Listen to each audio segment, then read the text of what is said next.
నమస్తే ఫ్రెండ్స్. హిందూ మత విశ్వాసాల ప్రకారం వసంత పంచమి రోజున సరస్వతి దేవి మనకు దర్శనమిస్తారు. ఈ రోజున సరస్వతి పూజను చేయడం వల్ల తెలివి, బలం, ఐశ్వర్యం వంటివి పెరుగుతాయని నమ్ముతారు. వసంత పంచమి 2024వ సంవత్సరంలో తెలుగు పంచాంగం ప్రకారం ప్రతి సంవత్సరం మాఘమాసంలోని శుక్లపక్షంలో 5వ రోజున వసంత పంచమిని జరుపుకుంటాము.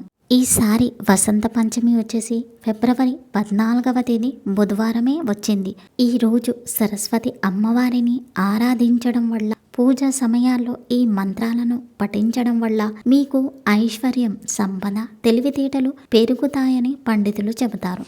ఈ సందర్భంగా సరస్వతి పూజ చేసే సమయంలో కొన్ని మంత్రాలను ఖచ్చితంగా పఠించాలి. ఇలా చేయడం వల్ల నిరుద్యోగులకి ఉద్యోగావకాశాలు, మంచి విజయాలను సాధించే అవకాశం ఉంటుంది. వసంత పంచమి రోజున ఎలాంటి శక్తివంతమైన మంత్రాలను పఠించాలో ఇప్పుడు తెలుసుకుందామా. మనము పఠించే మంత్రాల నుంచి వచ్చేది కేవలం ధ్వని మాత్రమే కాదండి. మంత్రాలను పఠించడం వల్ల శరీరంలో అనేక మార్పులు జరుగుతాయట. దీనివల్ల మనకు తెలియని అనుభూతి కలుగుతుంది. అంతేకాదు, మనలో ఉండే శక్తి పెంపొందించి మన లక్ష్యాలపై ప్రభావం చూపుతాయి.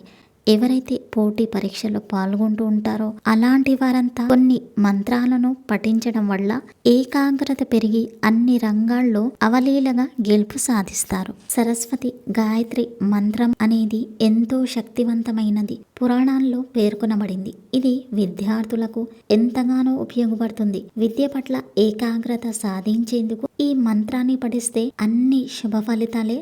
ఆ మంత్రం ఏంటో తెలుసుకుందామా. ఓం సరస్వత్యై విద్మహే బ్రహ్మపుత్ర్యై ధీమహి తన్నో దేవి ప్రచోదయాత్. మీకు ఇలా వీలు కాలేదనుకోండి, కనీసం సరస్వతి అమ్మవారి బీజమంత్రమైన పఠించండి. అది వచ్చేసి ఓం ఐం సరస్వతి నమః. వీడియో నచ్చితే గనక లైక్, షేర్, కామెంట్ చేయండి. ఎక్కువ నచ్చితే గనక సబ్స్క్రైబ్ చేయడం మర్చిపోకండి. Thanks for watching. బాయ్.